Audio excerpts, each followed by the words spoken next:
ছাত্ৰ-ছাত্ৰীসকল আমি 2 নম্বৰ পাঠটি কৰি আছিলোঁ পৰিমেয় সংখ্যা আৰু সেই পাঠটিৰে পৰিমেয় সংখ্যাৰ সমতা equality of two rational numbers এটো তোমালোকক মই ভিডিওটো বুজাব লৈছো মই তাৰ কাৰণে দুটা পৰিমেয় সংখ্যা লৈছো -15/20 আৰু 24/-32 এই পৰিমেয় সংখ্যা দুটা সমান হয় নে নহয় আমি চাব লাগে গতে দুটা পৰিমেয় সংখ্যা আমি কেনেদৰে তাৰ সমতাটো চাও বা সমান হয় নে নহয় চাও যে পৰিমেয় সংখ্যা দুইটাই পৰিমেয় সংখ্যাক আমি প্ৰামাণিক ৰূপলৈ নিম আৰু প্ৰামাণিক ৰূপ দুটা যদি সমান হয় তেতিয়ালে পৰিমেয় সংখ্যা দুটা সমান এটো এক নম্বৰ নিয়ম আন এটা নিয়মত আমি সমান হয় নে নহয় চাব পাৰি হৰ দুটা আমি একে কৰি লম আৰু হৰ দুটা একে কৰাৰ পিছত যদি লব দুটাও একে হয় তেতিয়ালে পৰিমেয় সংখ্যা দুটা সমান এতিয়া ইয়াত মই পৰিমেয় সংখ্যা দুটা প্ৰথমতে কি কৰিম পৰিমেয় সংখ্যা দুটাৰ প্ৰামাণিক ৰূপ দুটা উলিয়াই লম -15/20 -15/20 পৰিমেয় সংখ্যাৰ প্ৰামাণিক ৰূপ কোনটো আছিল যে হৰটো ধনাত্মক হ'ব লাগিব আৰু হৰ আৰু লবৰ একত বাহিৰে বেলেগ সাধাৰণ উৎপাদক থাকিব নোৱাৰে গতিকে ইয়াত হৰটো ধনাত্মক হৈয়ে আছে বাকি 15 আৰু 20ৰ সাধাৰণ উৎপাদক আছে আৰু 15 আৰু 20ৰ ইয়াত সংখ্যা দুটা যেহেতু সৰু সংখ্যা লৈছো আমি 15 আৰু 20 লৈছো গতিকে 5 এটা সাধাৰণ উৎপাদক হ'ব আৰু সেই কাৰণে মই সাধাৰণ উৎপাদকেৰে কি কৰিম হৰণ কৰিম 5 এৰে 15 কো হৰণ কৰিছো 5 এৰে 20 কো হৰণ কৰিছো হৰণ কৰাৰ লগে লগে মই কি পাইছো যেটো 5 দুইটা সংখ্যাৰ সাধাৰণ উৎপাদক 5 এৰে হৰণ কৰিলে লবটো পাইছো -3 আৰু হৰটো পাইছো 4 এটা 3 আৰু 4 এই দুইটাৰে সাধাৰণ উৎপাদক একত বাহিৰে বেলেগ নাই গতিকে -15/20 ৰ প্ৰামাণিক ৰূপ পৰিমেয় সংখ্যাটো প্ৰামাণিক ৰূপ হ'ব -3/4 এবাৰ এইটো চাম আমি 24/-32 24/-32 ইয়াত প্ৰথমতে হৰটো ঋণাত্মক হৈ আছে গতিকে প্ৰথমতে আমি কি কৰিম হৰটো ধনাত্মক কৰিম আৰু হৰটো ধনাত্মক কৰিবৰ কাৰণে -32 -1 এৰে পূৰণ কৰিম আৰু 24 কো -1 এৰে পূৰণ কৰিম = -24 বাই কি হল 32 হল এতিয়া ইয়াৰ পিছত মই কি কৰিম দুইটাৰে সাধাৰণ উৎপাদক আমাৰ একত বাহিৰে বেলেগ থাকিব নোৱাৰে গতিকে সাধাৰণ উৎপাদক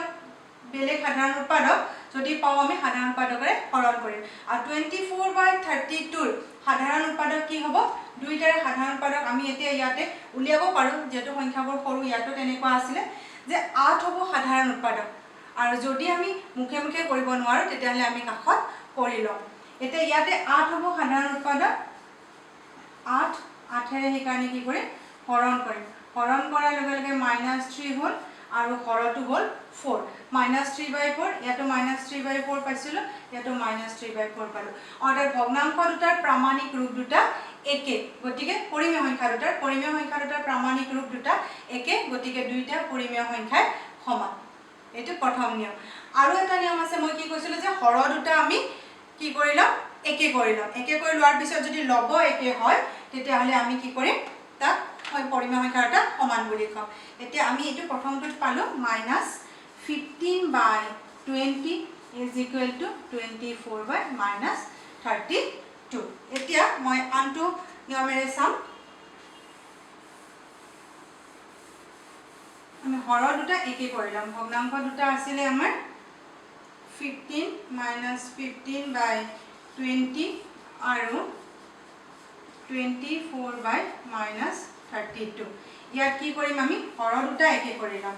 আৰু হৰ দুটা একে কৰি লোৱাৰ কাৰণে আমি কি কৰিম হৰ দুটা আমি পূৰণ কৰি দিম -15/20 = 20 আৰু 30 দুইটা আমি পূৰণ কৰি দিম 20 আৰু -30 আছে ইয়াতে -32 20 * -32 20 * -32 দুইটা পূৰণ কৰিলে কি হ'ব মাইনাস চিহ্নটো আহিব 046 -640 হ'ল হৰটো গতিকে মই ইয়াতে লিখিলো -640 মোৰ পৰিমেয় সংখ্যাটো আছে -15/20 আৰু -15/20 মই হৰটো কি লিখিলো -640 কিয় লিখিলো যে দুইটা পৰিমেয় সংখ্যাৰ হৰ দুটা মই পূৰণ কৰিছো পূৰণ কৰি মই হৰটো লিখিছো -64 একে কৰিছো 20 into -32, 20 into -32 -640. এটা হৰটো যে -30 ৰে পূৰণ কৰিলো, লবটো কৰিব লাগিব। লবটো -15 আছিলে, তাৰ লগত -32 পূৰণ কৰিব লাগিব। পূৰণ কৰিলে কি ওলাই আমি চাও -64, ইয়াতে মাইনাসে মাইনাসে প্লাস হ'ব আৰু 15 ৰে পূৰণ কৰিলে 15 দুগুণ 30 আৰু 3 থাকিলে 15 3 গুণ 45 48 480 divided by -640 তাৰ পিছৰটো চাম এতিয়া পিছৰটো 24 by -32 ইয়াতো হৰটো -640 এইটো হৰ হ'ব এতিয়া ইয়াতে -640 লিখিলো মানে কি -32 ৰ লগত 20 পূৰণ কৰিছো গতিকে লবটো 24 ৰ লগত 20 পূৰণ কৰিব লাগিব ইজ ইকুৱেল টু -640 পালো আৰু লবটো 084 480 by 64 দুইটা পৰিমেয় সংখ্যাৰে মই কি পালো হৰ দুটা একে কৰোতে দেখা পালো যে লব দুটাও একে হৈছে অৰ্থাৎ পৰিমেয় সংখ্যা দুটা সমান -15 by 20 is equal to 24 by -32 এইদৰে আমি দুই ধৰণে কৰিব পাৰো প্ৰথম নিয়মটো আছে প্ৰামাণিক ৰূপলৈ নি চাম আমি দুইটা পৰিমেয় সংখ্যা সমান নে নাই আৰু পিছৰটো হৈছে হৰ দুটা আমি সমান কৰিলাম লয়টি যদি দেখাব যে লব দুটা সমান তেতিয়ালে পৰিমেয় সংখ্যা দুটা সমান ইয়াৰ পিছত মই তোমালোকক পৰিমেয় সংখ্যাৰ তুলনা এটো অকমান বুজাই দিছো পৰিমেয় সংখ্যাৰ তুলনা দুটা পৰিমেয় সংখ্যা লৈ মই তোমালোকক দেখুৱাই দিম কোনটো সৰু আৰু কোনটো ডাঙৰ আমি পৰিমেয় সংখ্যা কেনেদৰে তুলনা কৰো পৰিমেয়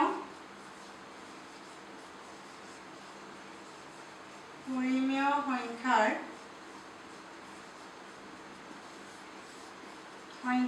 তুলনা পৰিমেয় সংখ্যাৰ তুলনা মই দুটা পৰিমেয় সংখ্যা লম আৰু লৈ আমি কেনেকৈ চাও পৰিমেয় সংখ্যা কোনটো ডাঙৰ বা কোনটো সৰু বা কেতিয়াবা দুটা সংখ্যা নিদি পৰিমেয় সংখ্যা নিদি 4-5টা পৰিমেয় সংখ্যা দিটা ঊৰ্ধ্বক্ৰমত বা অধক্ৰমত সজাব দিয়ে আৰু তেতিয়া আমাৰ নিয়মটো একেই হ'ব গতিকে মই দুটা সংখ্যাৰ ক্ষেত্ৰত দেখুৱাই দিছো আমি কেনেদৰে তুলনা কৰো মই এটা উদাহৰণ লৈছো -11 by 7 আৰু -11 by 7 আৰু 17 by -9 -11 by 7 আৰু 17 by -9 দুটা পৰিমেয় সংখ্যা লৈছো এই পৰিমেয় সংখ্যা দুটাৰ ভিতৰত কোনটো পৰিমেয় সংখ্যা ডাঙৰ আমি চাব লাগে গতে প্ৰথমতে মই কি কৰিম পৰিমেয় সংখ্যাটো প্ৰামাণিক ৰূপলৈ নিম আৰু প্ৰামাণিক ৰূপলৈ নিয়তে ইয়াতে প্ৰথম যেটো আছে -11 by 7 এটো প্ৰামাণিক ৰূপতে আছে 17 by -9 এটো মই প্ৰামাণিক ৰূপত নিব লাগিব সো প্ৰথমটো মই লিখি থৈ দিলো -11 by 7 এটো প্ৰামাণিক ৰূপত আছে 17 by -9 এইটো মই কি কৰিম হৰটো ধনাত্মক কৰিম -9 into -1 আৰু 17 into -1 is equal to -17 by 9 হৈ গ'ল 17 by -9 আছিলে গতিকে হৰটো মই ধনাত্মক কৰি দিলো আৰু বাকি আমাৰ 17 by 9 দুইটা আমাৰ সাধাৰণ পাদক একে হ'ব গতিকে মই দুইটাকে প্ৰামাণিক ৰূপত পালো -11 by 7 এইটো এটা পৰিমেয় সংখ্যা আৰু এইটো এটা পৰিমেয় সংখ্যা এই দুইটা পৰিমেয় সংখ্যা মই তুলনা কৰিব লাগে কোনটো ডাঙৰ কোনটো সৰু গতিকে আমি কি কৰিম দুইটা পৰিমেয় সংখ্যাৰে হৰ দুটাৰ লসাগু উলিয়াম ইয়াত 7 আছে আৰু ইয়াতে 9 আছে গতিকে 7 আৰু 9 ৰ লসাগু কি হ'ব 7 আৰু 9 ৰ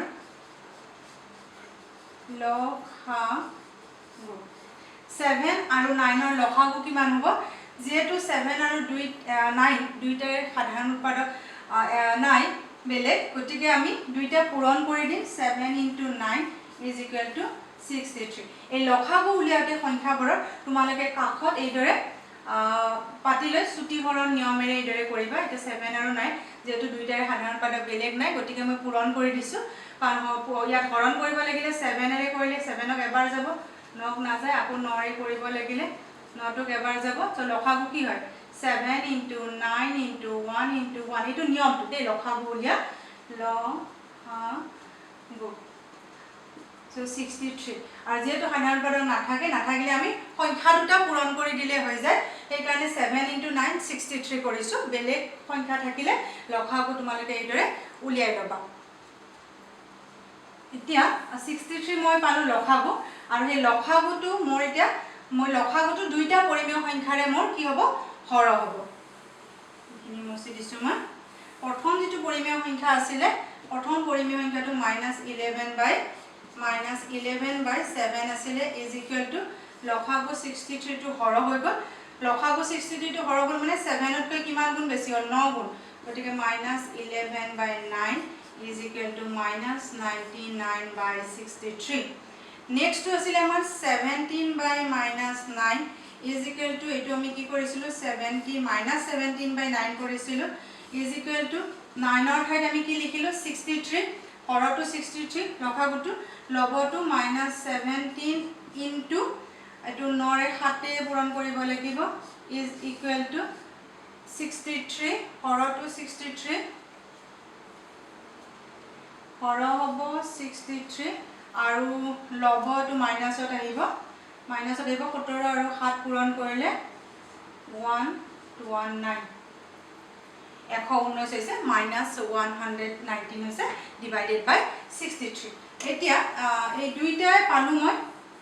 দুইটাৰে লখাগু উলিয়ালো পৰিমেয় সংখ্যা দুটাৰ লখাগু উলিয়ালো আৰু লখাগুটো হৰ কৰি আমি পৰিমেয় সংখ্যা দুটা চাইছো মাইনাস প্ৰথমটো পাইছো আমি -99/63 আৰু পিছৰটো পাইছো -119/63 এতিয়া ইয়াত যেটো হৰ একে আমি ডাঙৰ সৰু কেনেকৈ তুলনা কৰো ভগ্নাংশৰ ক্ষেত্ৰত যে হৰ যদি একে হয় তেতিয়ালে যেটো ভগ্নাংশৰ লবটো ডাঙৰ এই ভগ্নাংশটো ডাঙৰ গতিকে পৰিমেয় সংখ্যাৰ ক্ষেত্ৰটো হৰ যদি একে হয় যেটো পৰিমেয় সংখ্যাৰ লবটো ডাঙৰ সেইটো পৰিমেয় সংখ্যা ডাঙৰ হ'ব গতিকে ইয়াত আছে লব -99 আৰু ইয়াত লব আছে তলৰটোত লব আছে -190 এই দুইটা সংখ্যাৰ ভিতৰত কোনটো সংখ্যা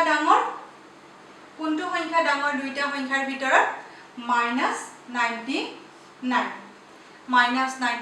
সংখ্যাটো ডাঙৰ গতিকে এই ভগ্নাংশটো কি হ'ব